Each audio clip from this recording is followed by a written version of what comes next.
Awesome. Well, welcome everyone. Thank you for joining us for the final energy talks of this school year. So welcome. Just curious, who's been to one of these before? Amazing. Who's never been to one of these before? Well, welcome. Well, before we start, my name is Valerie and I'm the Outreach and Engagement Lead for Future Energy Systems. If you have any questions about our research program or about the lecture series, you can let me know. Before starting, I'd like to respectfully acknowledge that the University of Alberta, as well as Edmonton Public Library, is located on Treaty 6 territory and the North Saskatchewan River territory of the Métis Nation of Alberta. And this has been a space of learning and storytelling since time immemorial, and we're so excited to get to continue that tradition. Like I said, we are from Future Energy Systems, which is a research program at the University of Alberta, which began in 2016 with a $75 million grant from the federal government's Canada First Research Excellence Fund to help Canada transition to a low net carbon energy economy. And our research spans engineering, biology, environmental science, sociology, political science, economics, everything from the technical to the social. And we are super excited to invite one of our researchers here today to share their research with you. Before we start, I would like to say that we are filming this talk, so that way anyone who isn't able to be in the space today can view this later online. So if you are uncomfortable being on camera or your voice being on camera, talk to Carlo at the back, and he will do his best to remove you. I would like to let current and future viewers know that the opinions expressed by the speaker may not be those shared by the University of Alberta, Future Energy Systems, or the Edmonton Public Library. Are there any questions before we dive in? Feeling good?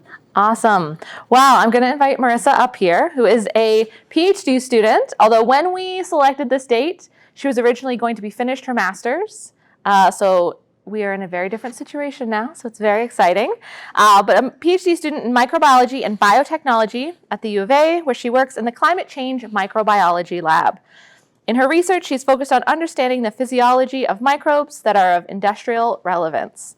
In addition, she is passionate about science communication and sharing her work. So let's invite Maryssa up. Hi, everybody. As Valerie mentioned, my name is Maryssa. I'm really excited to be here tonight. I know there's lots of places you could be on a Wednesday night, so I appreciate you all coming to learn about microbes with me. So as Valerie mentioned, I am a PhD student in the Climate Change Microbiology Lab, and today I'm super excited to share with you all a little bit about microbes. So the way I've kind of designed this talk for the evening is I am going to primarily be focusing on microbes generally, and then discussing microbes in the environment a little more specifically. After that portion of the talk, I'll open it up for some brief questions before diving in briefly into some of the work that we're doing in the lab and concluding. And with that, I guess we can jump right into it, if it lets me scroll. All right, we'll just press it. So to start the talk, I think it's really important to discuss what microbes are and really kind of define what we're talking about when we discuss microbes. So in general, when we use the term microorganisms, we're talking about it in the really broad sense. And because of that, we're talking about a wide range of different organisms with the general key kind of overlapping idea that they're organisms that we can't actually see with the naked eye. And so because of this, we're including a huge different variety of organisms. These can include prokaryotic organisms like bacteria and archaea, as well as eukaryotic organisms like the rest of the organisms presented below. They can be unicellular or multicellular as well, and because of this, they do a lot of different functions across the environments that they operate in. Another thing that's important to remember when we talk about microbes is that they are absolutely everywhere you can think of, and they're incredibly abundant. As I mentioned, microorganisms is a very general term, so you can't actually find a statistic for the abundance of microorganisms, since different researchers have slightly different kind of ideas of what they would consider microorganisms. But just to kind of give a base for how abundant they are, we'll bring it down to just looking at bacteria, and then bring it down a little bit further to just talking about bacteria in the ocean. And there are actually 100 million times as many bacteria in the oceans as there are stars in the universe. So that is just a very kind of small example of how truly abundant these organisms are. And so we can't talk about microbes without addressing the elephant in the room. Most of the time when we think about microbes, a lot of the things that come up are these newsfeed articles about major outbreaks, pathogens, and illness. Obviously, COVID-19 was a huge deal, and that was considered a viral outbreak, which was, of course, caused by microbes. When we talk about strep throat, this is a major issue across elementary schools and other kind of education systems where it's bacterial infection. And then our kind of parasitic illness that I included being malaria, which is found in a lot of different countries around the globe. These are the ones that make the news a lot. We hear about them a lot, but they actually only make up a really small proportion of the actual total abundance of microorganisms. And for the most part, microbes are actually incredibly helpful and integral to life. I think something that's been really great for microbiologists, which I've been really happy about, is the really big shift towards talking about the microbiome. And the reason that I think it's really great is because it paints microbes in a new light and shows just how important they are for human health. People are finally starting to understand that beneficial microbes not only help protect against dangerous pathogens that cause illness, but they also help to protect the human body against other diseases like cancer and autoimmune disease. And so I think that's actually a really great way to kind of preface the roles that they play in other global ecosystems as well. Just like we have our own healthy microbiomes, so do all the other organisms that exist in the planet, as well as ecosystems, which have their own microbiomes. So they, just like us, want to maintain healthy balances of the right microbes so that they are doing well. The other thing is they are really important for things like food preservation, which has followed humans throughout history. It's what's allowed us to really persist over many, many generations. And also it creates things that we really enjoy consuming. So things like sauerkraut, cheeses, beers, wines, we have microbes to thank for that. And finally, kind of like I was talking about with the ecosystems, they're hugely important in things like nutrient cycling. So they're really important in things like the carbon cycle and the nitrogen cycle for facilitating the kind of transfer of these elements and cycling them through the ecosystem. And so just to talk a little bit about microbes in the environment a little more specifically. So as I mentioned, microbes are everywhere. And when I say that they're everywhere, I genuinely mean you can go to pretty much any extreme climate on the planet and there will be a microbe that can live there. If you go to the depths of the seafloor by hydrothermal vents, there's lots of archaea that exist. And you can go to super salty environments, super cold environments, super hot environments. If something's going to be alive, it's going to be a microbe. And most of the time, they're actually doing quite well. So that's really fascinating. The other thing is, like I mentioned, they play key roles in biogeochemical cycles, and they're really important for all of the nutrient cycles like carbon, nitrogen, and phosphorus.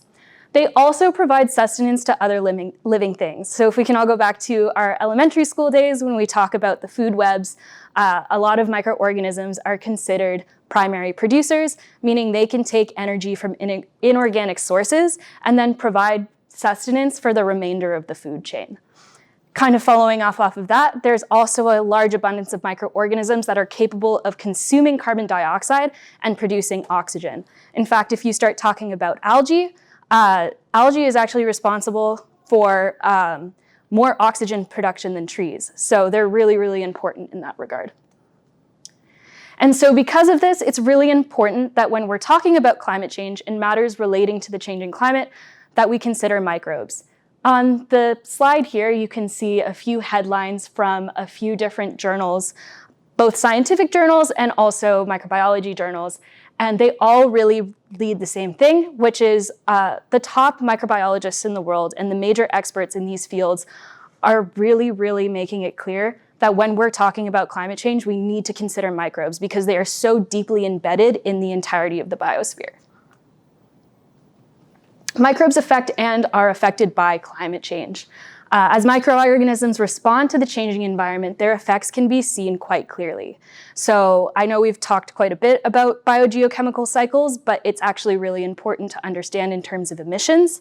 Microorganisms can act as both greenhouse gas sinks and as greenhouse gas emitters, depending on how we are interacting with the environment.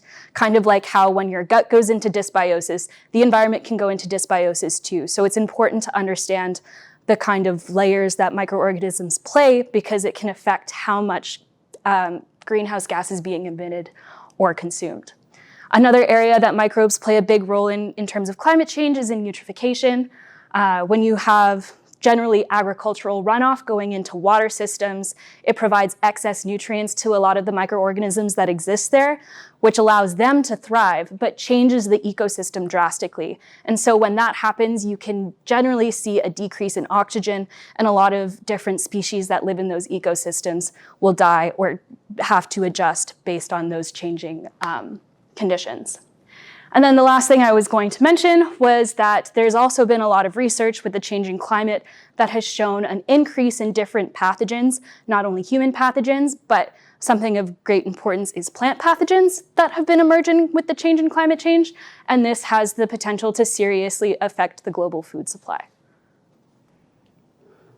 But even though all of this is happening, there's still a lot of opportunities that exist when we talk about microbes. Even though they're small, they're capable of doing a lot of different things, and they could actually be one of the answers to how we can help to mitigate climate change. So to really talk about how they can mitigate climate change, it's important to talk about metabolism. I like to call them metabolic champions, if you will. So to kind of remind everybody what metabolism is, it's the chemical processes that occur within a living organism in order to maintain life. And so for us, we're very strict in what we can do to consume nutrients. So we eat food, and in turn, our cells will utilize the carbon from that food to run the normal processes within the body. Luckily for us, microorganisms are not nearly as picky, and they can use and consume a very large variety of sources to produce energy. So this includes things like methane, which of course is a greenhouse gas, but also there are microorganisms. One that comes to mind off the top of my head is Deinococcus radiodurans. It's a special type of microbe that is capable of persisting in radioactive climates. And there's also microbes that are capable of consuming and degrading plastic, which is really helpful as we kind of accumulate plastics in the changing environment. And so if there's something that exists on the planet, there's a good chance there's a microbe that can utilize it, as my laptop slips. All right, there we go. Some other important microbial features that make them great candidates to help us in mitigating climate change is when they adapt and evolve really quickly, which is really beneficial because they are already adapting to the changing environment. I mentioned on the previous slide that there have been microorganisms found to degrade plastic. If you think about it in the grand scheme of evolution, that's amazing because plastics haven't been around for that long in the grand scheme of things, and microbes have already started adapting to be able to break down the plastics into usable building blocks for their own energy sources. Another thing is, and I say this relatively as I know there's other microbiologists in the room who have tried to engineer them. It's not easy, but it is easier than engineering most other organisms. And so this is really helpful when we're looking at biotechnology and tools to be able to address different issues. They also grow quickly and quite well, depending on the organism that you're working with, which is really great if you're trying to produce something. And lastly, in general, in comparison to a lot of other methods, if you're thinking about manufacturing, they require a relatively low energy input to make them grow. So with that, I'll kind of intro some sustainable solutions that can happen using microbes. So microorganisms are major players in biotechnology and the base of most biotechnological innovation. And they're really great candidates to solve a lot of our problems in a sustainable way. One common way in which microorganisms are used is in bioremediation. I know I mentioned that there's microbes that can kind of deal with really toxic, odd substances. We talked about radiation. And so because of this, there's a lot of different work being done and research being done to try and find ways to use that power to help clean up environments that have been affected by different waste streams. Is it falling? Yeah. So, of course, one example of that would be radiation, but you could also look to microbes to help clean up things like wastewater coming out of mines or other kind of contaminated sites that have been contaminated by different human activity. Another area in which microorganisms have come into play in terms of biotechnology is in agriculture. One of the main kind of ways that microbes can help in this way is through biofertilizers and biopesticides. So that can help protect plants against different kind of pathogens that might otherwise destroy the crops and then ultimately affect food supply. And then lastly, and I'll be talking about it more on the next slide since this is kind of more the focus of what our lab works on, is you can use them in bioproduction. And I'll explain a little bit more about that on the next slide. So what is bioproduction or bioprocessing? It is essentially a sustainable method to produce various products of commercial interest using living organisms. So technically that doesn't mean that it has to be microorganisms, but predominantly the systems that are in use today are microorganism based. Either bacteria or yeast are the most kind of common two. And they are able to be used to produce a wide range of products, things like food, therapeutics, chemicals, and fuels. And since microbes are diverse, the possibilities of what you can produce in these systems is almost endless. To really picture what one of those systems might look like, a lot of the traditional ones would be a picture walking into a brewery. You see like the large vats where you're fermenting and making the beer.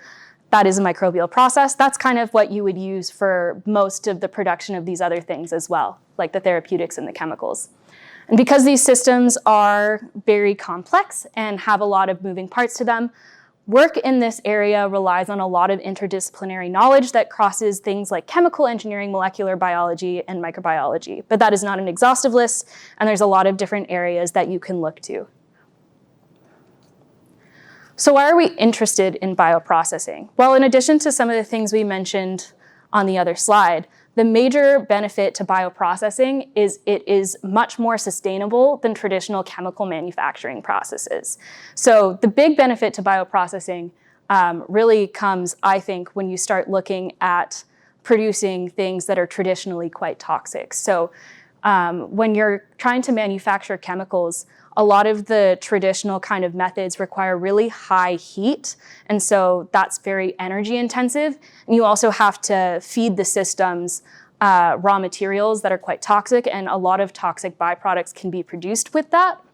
The nice thing about bioprocessing is it decreases the energy load at the beginning quite significantly, and also it's generally a less toxic process. The other thing is you can take advantage of microbes' capability of feeding on a lot of different materials so that you can actually work with a lot of very diverse feedstocks going into these processes. And so when I say diverse feedstocks, I also mean waste, and that's another benefit to bioprocessing and a major area of research in the field, which is trying to figure out how to valorize waste. And so I know I've mentioned some of the crazy things that microbes can consume, but a lot of the areas that we're kind of looking at working is in how we can get microbes to consume things like waste gases or agricultural waste and actually have them turn them into valuable products that we'd want to put back into the economy. It also works with toxic substances, which I'll be touching on a little bit more in the next little bit. So this all sounds great, but unfortunately, just like all great things, there are limitations that prevent us from being able to adopt these amazing technologies. And the major one when we talk about bioprocessing is efficiency. We're working with biological systems, so they are not just happy with whatever we decide to give them. And as we make their environments bigger and bigger and try and get more and more of them to kind of grow in the same environment, they get less and less happy. And these conditions get really, really harsh. As they get bigger, there's less oxygen in the environment, so ones that require oxygen are gonna be super unhappy.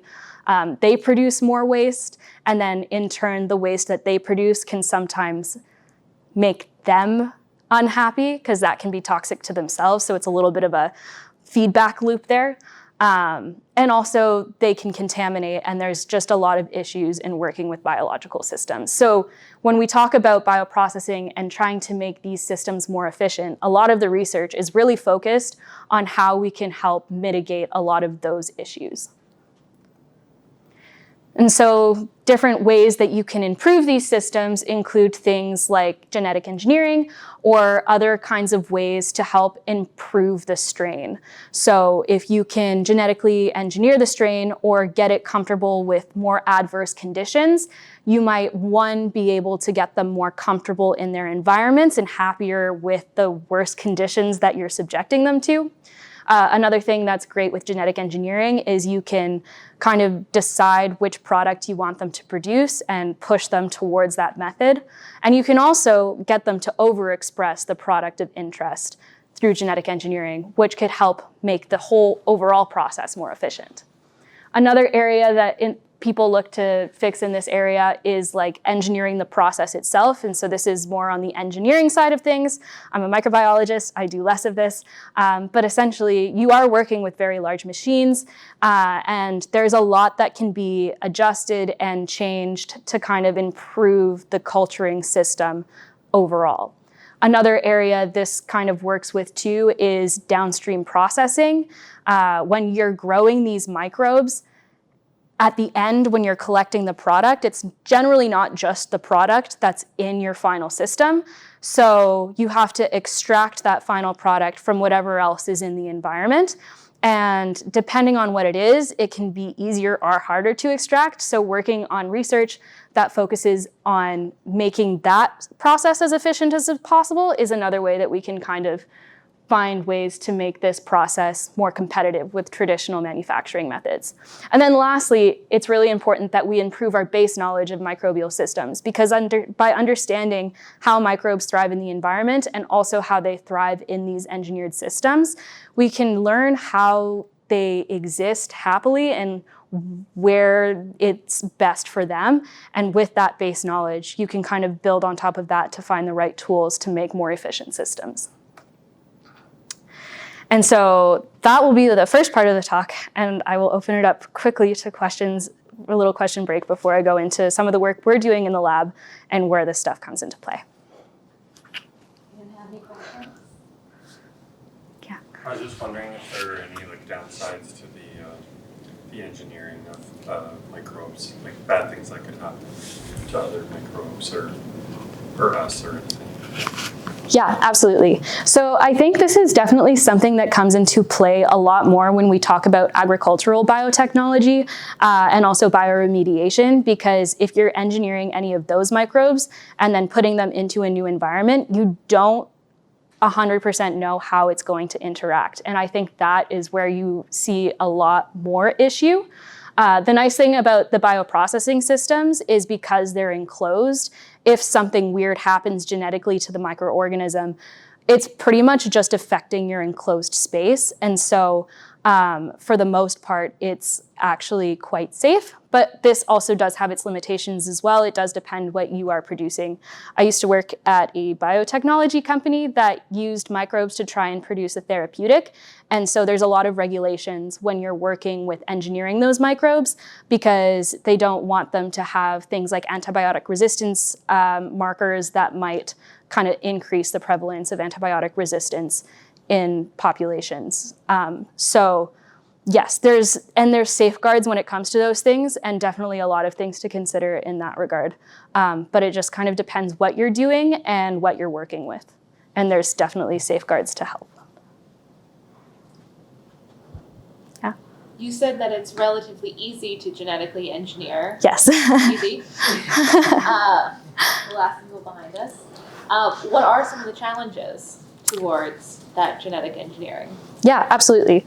So in general, people are very comfortable using X amount of microbes in systems. This is like your E. coli and your yeast.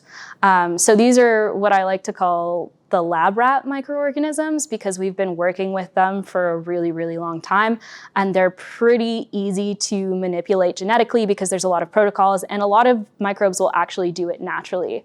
A lot of the challenges come into play when you start trying to use some of the more unique microorganisms that have those interesting characteristics that we want to take advantage of. So things that consume toxic chemicals. Some of those are more recently discovered, or they're just not very well worked on. So we don't understand the physiology as well. We haven't really adapted them. If you think about the E. coli's and the yeasts that we've been using, because we've been using them for so many generations now, they've adapted to become very, very docile in the lab environment, if you will. And yeah, definitely not the case when you start looking at some of the more interesting environmental microbes, but those interesting environmental microbes, on the flip side, are also the ones that people are interested in looking at because they have so much potential. Yeah.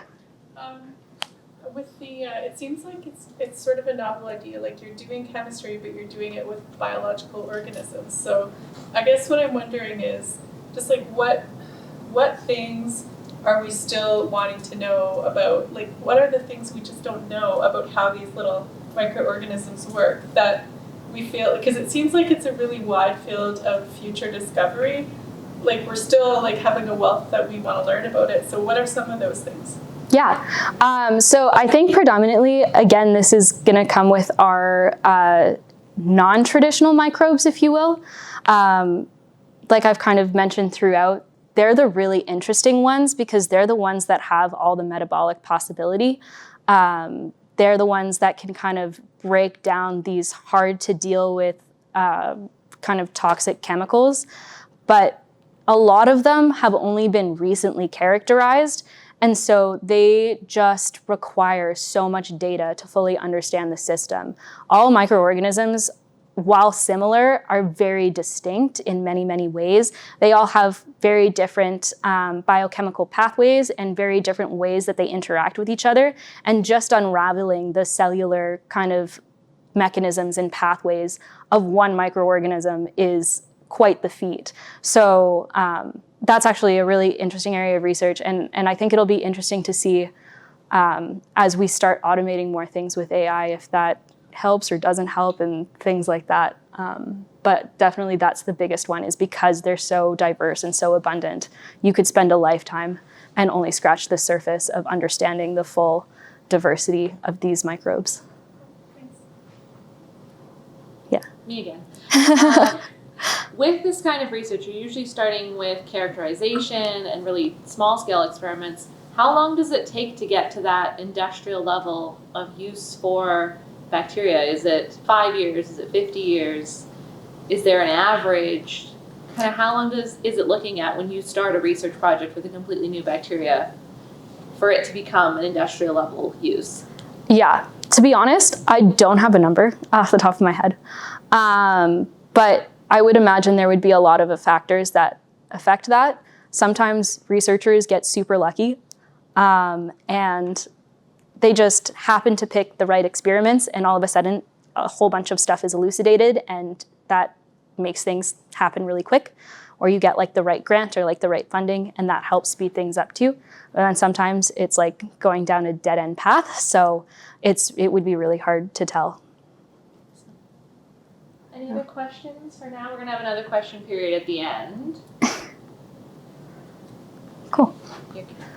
And so with that in general introduction to microbes and everything that they're capable of doing, I will go in briefly into the work that we are doing in the Climate Change Microbiology Lab at the U of A. And you can see 3 of my lab mates in the second row and a very close lab member as well. Feel free to harass them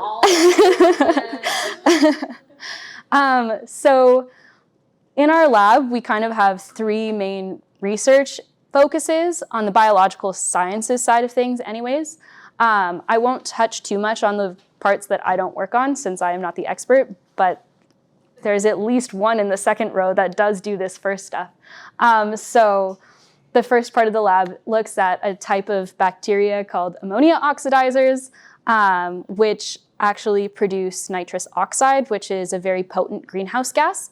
And so they look at different kind of solutions on how to mitigate that and kind of understanding the physiology of how those microbes work to help address issues with nitrous oxide emissions. The area that I do my research in is the second one here, which is industrializing microbes using single carbon feedstocks. So this work is very collaborative with one of our sister labs in the Department of Chemical and Materials Engineering. They work on the hard process stuff that, as a microbiologist, I don't fully understand. And then on our side, we do a lot of work with the microbe itself. And then the newest kind of area of research that our lab is starting to get into, but when I say new, I mean we just had the funding for these projects roll in January, so almost nothing has been done yet, is in atmospheric methane mitigation using microbes. And it's actually a really exciting field of research, which I'll very briefly go over, but as it's a new project, there's not too much info yet. And so talking about that second one, so single carbon compounds include different, basically single carbon compounds. So that's things like methanol and methane. They have one carbon group. And so in the research that I've been doing in the university since I started about 2 years ago almost now, our main focus is trying to valorize methanol specifically. And so the reason we're interested in looking at how to valorize methanol is because it's a very highly abundant waste product that comes from a wide range of sources. So this includes waste gases like carbon dioxide and methane, but you can also get it from biomass. Pulp and paper is a huge producer of methanol. And it can also be produced from renewable sources. We're particularly interested in how we can utilize waste methanol, since that can really help with the circular economy and really trying to utilize resources that aren't finite. Or they are, but we want to get rid of it, so it's okay. And yeah, there's really why we're interested in this area. The other thing is Alberta right now is having a huge push for hydrogen energy. And so methanol is actually a carrier for hydrogen. And so with the increase in the kind of hydrogen economy here in the province, they're also dealing with and producing a lot of methanol. And so they're very interested in finding ways to valorize it since it's a toxic solvent. And even though it's technically a fuel source, it's not great. And if you have too much of it, it's also not very economically viable. So there's a lot of interest from the hydrogen kind of area too about how we can valorize it. So the microbes that we work with when we are talking about these C1 compounds are called methylotrophs. And so they actually derive energy from these single carbon compounds. Most of them utilize methanol primarily, but then there's actually a subset of them called methanotrophs that will derive all of their energy from methane specifically. The microbe that I've been working with is the one right here, Methylobacterium extorquens, AM1. And the main kind of questions that we talk about when we're trying to deal with this research is, one, can we make these microorganisms more robust? They're not currently used too much in industry. AM1 is a little bit, it has been used and then it kind of dropped off and now there's recurring interest in it, but you won't find a crazy amount about it. But then the other thing we ask is what products they're making, and then also what's happening on a physiological kind of standpoint. So with my research, the main thing that I was doing was trying to get a strain that was comfortable with dealing with acid stress. So we talk about the harsh conditions that exist in the industrial setups. One of those is acid stress, just because as the microbes grow, a lot of them will actually produce acidic byproducts, and that will slowly acidify the media over time. And so it's kind of that like negative feedback loop where like they're producing stuff, but the more they produce, the more they acidify their environment and the more likely they are to kill themselves. So there's a lot of benefits to being able to have a strain that can handle more acidic conditions. And so I just did that by slowly kind of growing it and slowly making it grow in lower concentrations of methanol. And very excited to report, as of this week, I did look at the genome, and it does look like it actually adapted to handle that stress. So that's really exciting in terms of that part of my research. But what we're hoping to do with this strain down the line is actually see if it makes it more efficient in a kind of upscaled setting. The other thing is we're looking at what kind of products it makes to see if there's anything interesting that we might want to harvest from that. And then also trying to understand what's happening from a physiological standpoint, because if you can understand how it adapted to acid stress, that might inform other tools that you can use to help other microorganisms adapt to acid stress and different mechanisms that might be important for that. This is another strain that we have in the lab. I don't work with it, but it's a pretty picture, so. And then I'll talk a little bit about the atmospheric methane stuff that we're doing. So the reason that we're looking at atmospheric methane, one, it kind of falls under the single carbon compound stuff, but there's a lot of interest right now in trying to find ways to handle methane emissions, and this is for a couple reasons. So one, over a 100-year scale, methane has 28 times more global warming potential than carbon dioxide, and it also has it's also 84 times more potent over a 20-year time scale.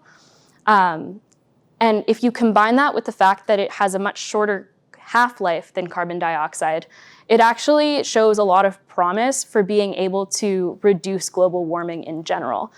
Because there's actually potential that we could reduce it enough in a relatively short period of time in comparison to some of the other greenhouse gases, in particular carbon dioxide, that we might actually see the effects in our lifetime of decreasing the global temperature. And so that's why there's a lot of interest in trying to work with mitigating methane, because it actually could make an observable difference in the foreseeable future. And so to do that, again, we're looking at those methylotrophs or methane-oxidizing bacteria because they'll use methane as their sole energy source. Until recently, people weren't really looking at using these to mitigate atmospheric methane, primarily because most MOB can't use atmospheric levels of methane to grow. They're part of the carbon cycle, so they work in interaction with other microbes, and they kind of persist in areas of high methane concentrations, so like bogs, dumps, things like that. But recently, there has been a strain of bacteria, this guy right here, that has been identified as able to grow on atmospheric levels of methane, which is quite impressive because atmospheric levels of methane are about 2 ppm, which is very, very low. So this has kind of provided a lot of interest in how we might be able to utilize these microorganisms to remove methane from the atmosphere. But there is still a bigger problem that exists here, and that's in the bioprocessing setup itself, so like more of the engineering side of things. When we're talking about these methylotrophs, their food source is a gas. And a lot of the traditional setups that we have are liquid-based. You're culturing these microbes in liquid. So the mass transfer between the kind of atmosphere and going into the liquid phase causes a lot of issues when you're trying to make an efficient system because it really can't do it in a way that would be economically feasible or even kind of have a significant enough impact, at least not in the traditional sense. And so with that, there's been a lot of interest in trying to change the way we culture them. And so that's where these solid state bioreactors come in and where our lab is starting to transition our research. The goal with the atmospheric methane removal projects is trying to see if we can get these methane oxidizing bacteria to grow on these solid state bioreactors to see if we can get it efficient enough that this kind of mass transfer limitation is mitigated, and we might be able to create something that could provide a significant enough impact to actually remove methane from the atmosphere. This is very, very early. We haven't actually even started the research yet, but that's essentially the concept. And there's a whole bunch of other cool projects happening at the university and a whole bunch of other cool projects in this space and within our labs. But that is what I have prepared for you today.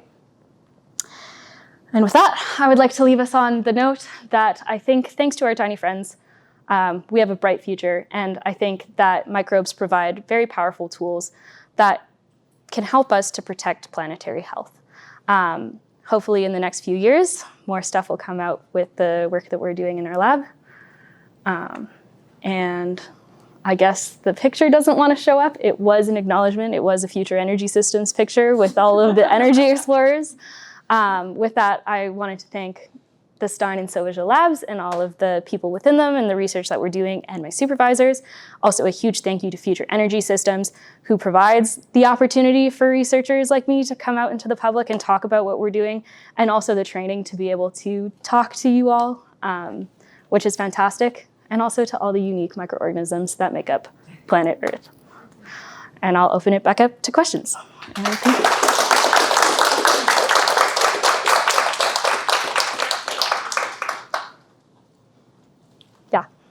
Yeah, so I've been working with methane production back then during my master's program, but looking into like the relationship of microbes. So I'm just wondering if you're looking into associations of microbes as well in terms of valorizing, methane, methanol, whatnot.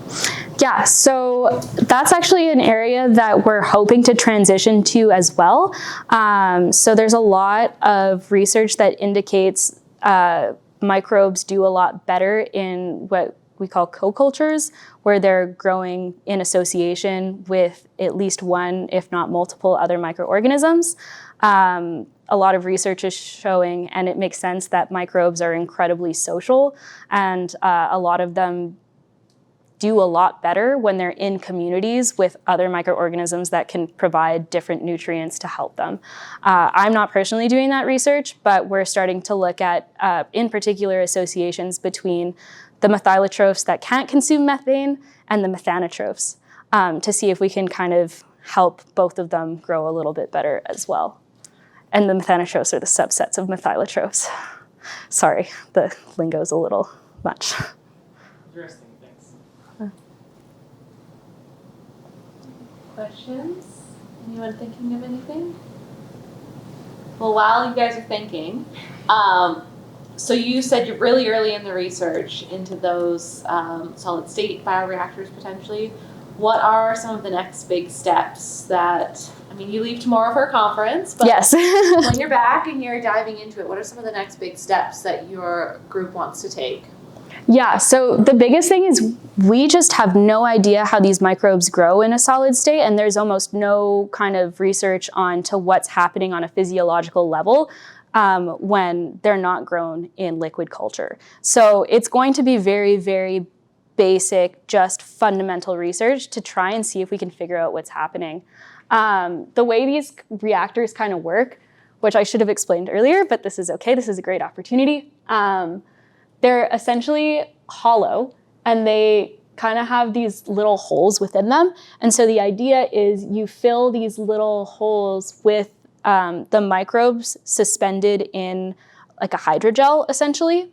And so that kind of helps increase the surface area, and it keeps them moist like within the hydrogel. But then that outside layer, you're not going through like a ton of liquid culture, like they're kind of suspended in solid state. So you can flow the gas through it, and it should, in theory, feed the microbes within the scaffolds much easier.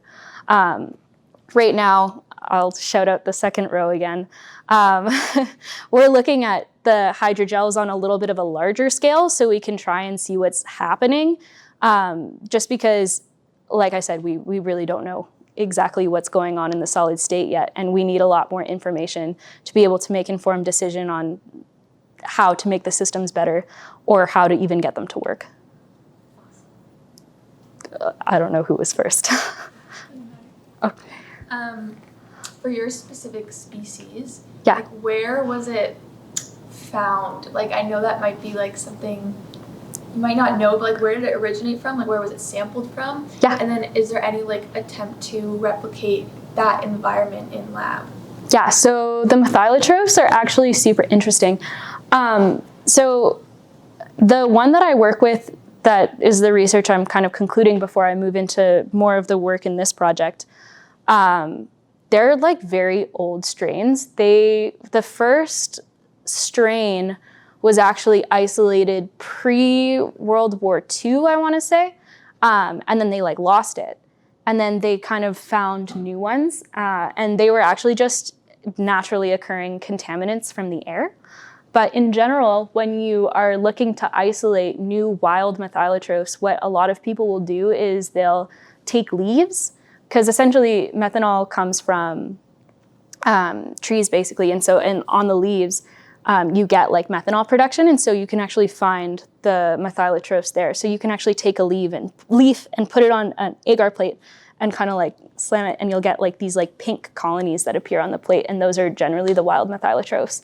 But they also exist in the oceans as well as other environments. And the one that I'm working with is also a very old one. So they've lost track of where exactly it originated from, but likely it was one of those areas.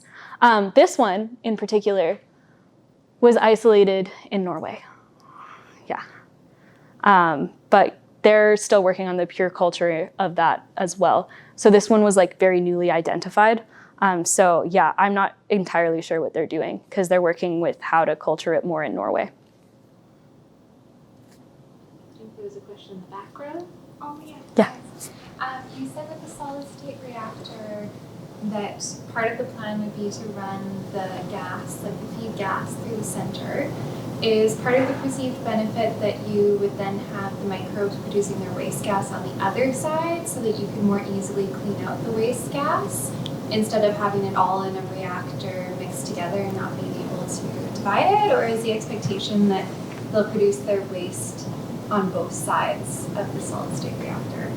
Yeah, so we haven't actually decided exactly how we want to set it up, but the idea is these systems in this project in particular, we're a little bit less interested in the products that are being produced. So we're not exactly sure how it's going to go yet. But generally the main goal is just that it will consume the methane, and then we're gonna do our best to make it like, the idea is like a passive system. So like you could just like have them, and then the microbes could utilize what's in the atmosphere. And like the idea would be to find a way to get it to either like not grow super fast or like have less kind of downstream to deal with, and kind of just let it like passively be. So as part of the challenge of the solid state reactor that like there's not as much room for them to proliferate and grow, like you want to control their growth rate because there's not as much room for them, or? It would just be easier for us to not have to like reset it, but that was just like a very early idea. We have no idea what these systems are going to look like. We don't even know if we're going to be able to grow them yet. So it's super early, but that was definitely something we talked about because we were talking about using these guys because they can grow on atmospheric methane. But then there was also ideas that came across as if you started with an initial influx of a higher concentration of methane to get them to grow, there are other strains that even though they can't grow on atmospheric levels of methane, they don't die. And if they already are grown, they kind of just stay. So there was also a question of whether you could like almost design a system that way where like they wouldn't really be growing anymore, but they would still be like taking in the methane as like just like very like basic maintenance so that there would be less downstream to deal with in terms of getting rid of overproduction of microbial growth. But like all of those downstream effects we're so far away from, like we have no idea what it's actually going to look like. There's just been a lot of ideas thrown around. Yeah. Oh, I think you were first. That's okay. Yeah, for the specific MOB you're using, you said it's produces a toxic concentration of acid, and you're trying to make it adapt to that concentration. Is that property, is it specific to your MOB, or it comes across all species of MOB? I mean, the basis of the acid. So acid stress is actually a really common issue in industrial settings. There's some microorganisms, so some of them will do interesting things where they'll actually like alkalify the environment, but for the most part, most microorganisms in traditional settings will acidify their environment, and that's across all the different kind of species. So that's a fairly common issue. Sorry.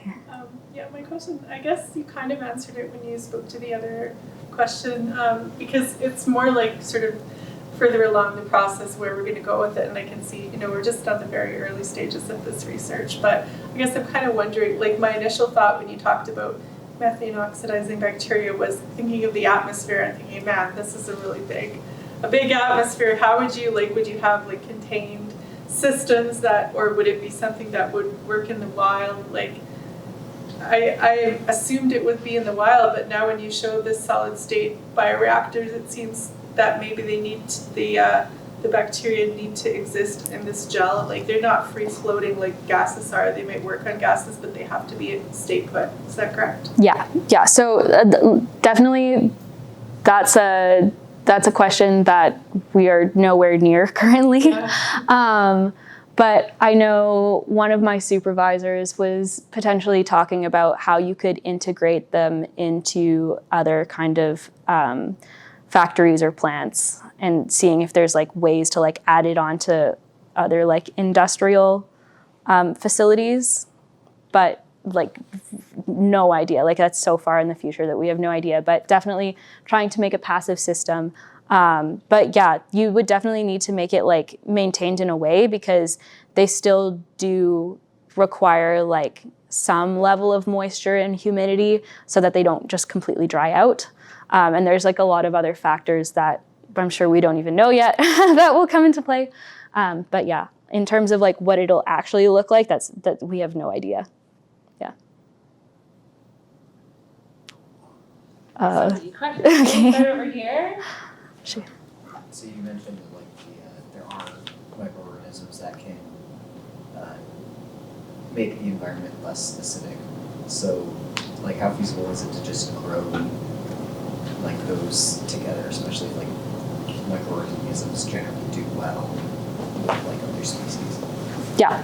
So that's actually, we have some collaborators at, well, they're not officially collaborators, but at UBC there's a lab that our supervisor is friends with the supervisor of, and we have been talking about finding ways to make those associations, particularly because, so we actually, also in the second row, there's somebody who's working with the strain that is showing that it can alkalify, so BG8, which was the other picture I had here.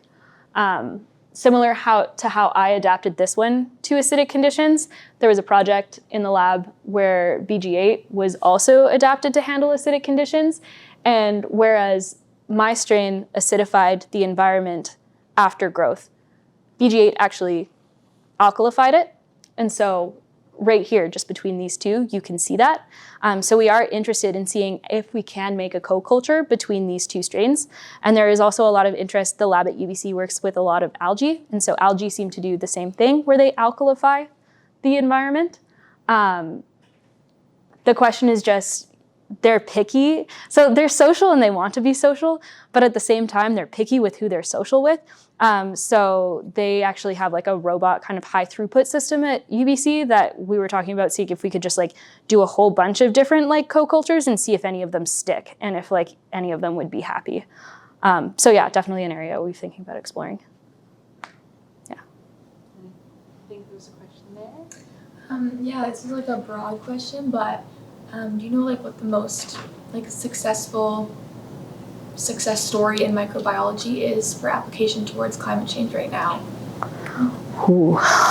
Second row, feel free to jump in. The most successful. Because like we always hear about this like being tried on like many things, but I've never like known of like one that's been like really heavily used industrially. Like I understand like for beer and cheese. Yeah. But is there like a really big success story right now in microbiome for this? Are we good at mango materials? There is mango materials. I don't know if I would call it the biggest. I don't know what. Maybe not the biggest, but it is. Yeah. It's a good proof of concept. It is a good proof of concept. So mango materials uses these MOB to produce biopolymers, and they're producing biopolymers. They're a company in the States, I think. Yeah, and they're still around. There's also, if you're talking about microorganisms, this just came to mind because I was just talking with the guy the other day. So there's this company called FredSense. It's from Calgary. Yeah, it started out of the University of Calgary. And they're actually currently working with a system that's acting as a sensor for forever chemicals. They've been around for like 8 years, so if not longer. So there are a lot of things happening, but it's tough, and I think we're kind of on the precipice of seeing like how successful these technologies can be. And yeah, sorry, that's not like the best answer to your question. For my question, if you allow me, Yeah. I have another example. There is a company called Lancetech in the US. They are now in many countries, and we're using microorganisms. They are capturing on-site greenhouse gas emissions from industries. And they are producing platform chemicals, aviation fuel, like the clothes brand Zara. They are building the fabrics with greenhouse gas emissions, so greenhouse gases. Yeah. And yeah, sorry. And my question is, you touch a lot about fermentation processes. I wonder, have you explored enzymatic processes, like particularly the last reactor, solid state reactor? I was imagining enzymes immobilized, like with hydrogel, and then the gas is flowing, and enzymes biotransforming the gases. Have you explored that avenue? Or? Like enzymes on their own, like not. Yes. Enzymatic processes, not fermentation, but enzymatic processes. We're mostly just looking at culturing the microbes within the systems, so not so much on the enzymatic. Yeah. All right, any last questions? Anything you're burning to know before you leave?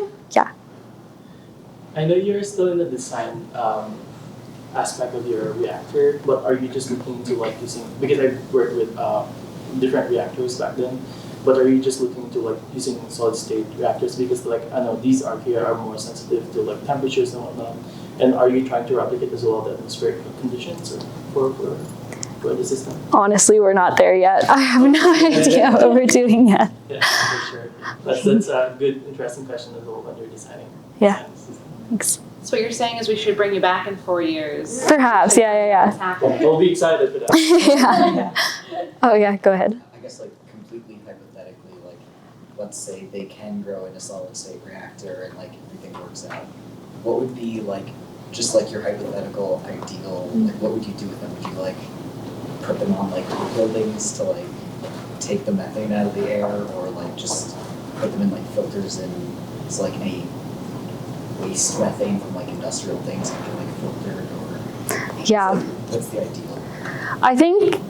I don't know exactly what the ideal looks like in terms of placement, but overall the ideal is that the system is completely passive. And so ideally we can create a system where you're not having to input all sorts of kind of nutrients constantly. I mean, there is like a degree of like, you'd have to figure out the moisture levels and some of the other base kind of nutrients required for growth. But like, ideally, a lot of kind of bioreactor systems require you have your gas input and require that you control oxygen and all of these kind of control ports.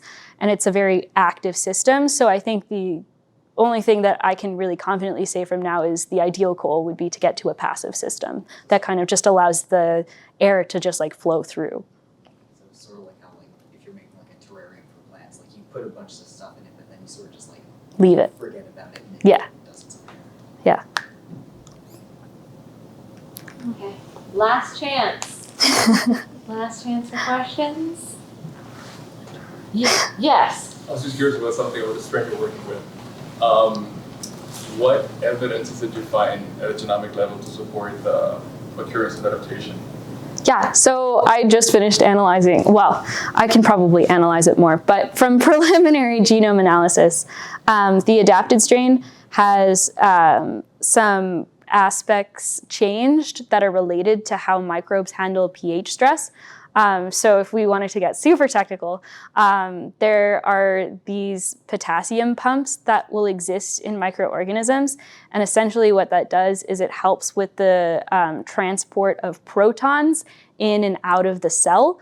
And so a big way in which microbes handle pH stress is that they have to try and handle their intracellular pH by like changing their proton levels, because if the outside has more proton levels because it's more acidic, you're going to need to balance that with the inside of the cell so that osmosis doesn't happen and then like basically like shrivel up the cell. So from a cellular perspective, there's a proton pump, that has been adapted, as well as there was an adaptation in an enzyme that catalyzes a reaction that produces protons within the cell. So that's an indication that there was also a pH level change that occurred.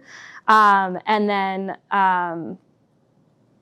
also an adaptation in a chemotaxis gene, which is responsible for cell motility. And cell motility can also have a kind of role in pH and like how microbes in general respond to stress generally. So that's another area.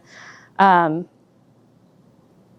then there was a porin, and a porin is almost like an envelope, or not an envelope. It's like a pore that goes through the cell membrane. So that's another area where you could have, not an envelope. It's like a pore.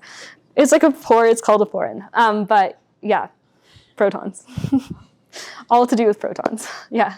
For building in that question, if you can share, because I know it might be confidential information, but you are mentioning morphological changes, but also that you analyzed the genome.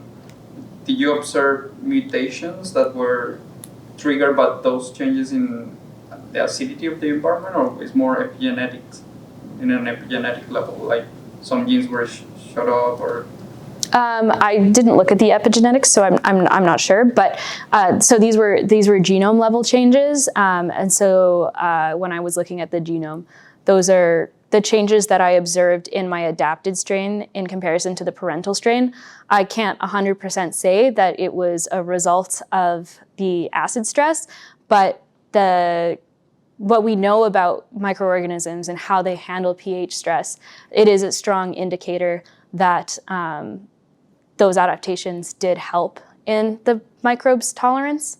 The other thing is I'll be kind of validating those results by doing some other assays to kind of like measure the intracellular pH as well, and to see if we can actually see some of those markers coming out in the protons within the cell itself, and then also some other kind of analyses. The thing with genome data is on its own, it's a lot of inferring. Like it can help with forming a hypothesis, but it can't really definitively say anything. So we're kind of following that with some metabolite analysis. So looking at the different products that are being produced and then seeing if we can see a difference between the original strain and the adapted one as well. So this is just kind of a good hypothesis to say that it probably has an effect, but still needs to be fully validated. Take 3. Last questions, anybody? We sure? Okay, can we give Maryssa another round of applause? Amazing. Well, what a way to end our last talk of the season. Just a couple notes for anyone. We've got some surveys there. Feel free to fill one out. Let us know what other topics. Also, if you're interested in us continuing this lecture series in the fall, please come let me know. It's one of our series that we're trying to decide, is it bringing value to the community? So if you've got any feedback, feel free to use the survey. Feel free to email me, or feel free to come talk to me, because we do want to know, is this something you want us to keep doing? We do have a newsletter, sign up there. Feel free to sign up. It gets sent once a month. It just lets you know what events are open and available. If you're at K-Days this summer, come hang out with us in the Innovation Zone on the 25th, 26th, 27th. We'll have 3+ research groups every part of those 3 days in the Innovation Zone, Friday, Saturday, Sunday, doing different demos and hands-on stuff for people to try out. So feel free to come hang out with us in K-Days. But we're also in various other places, so feel free to come connect with us. And please let us know if this is something you do want us to keep going. But thank you for spending your maybe lovely, I don't know if it's raining, it was thundering when I walked here, your Wednesday of indeterminate weather with us. We hope you have a wonderful summer. And again, a big round of applause for Maryssa.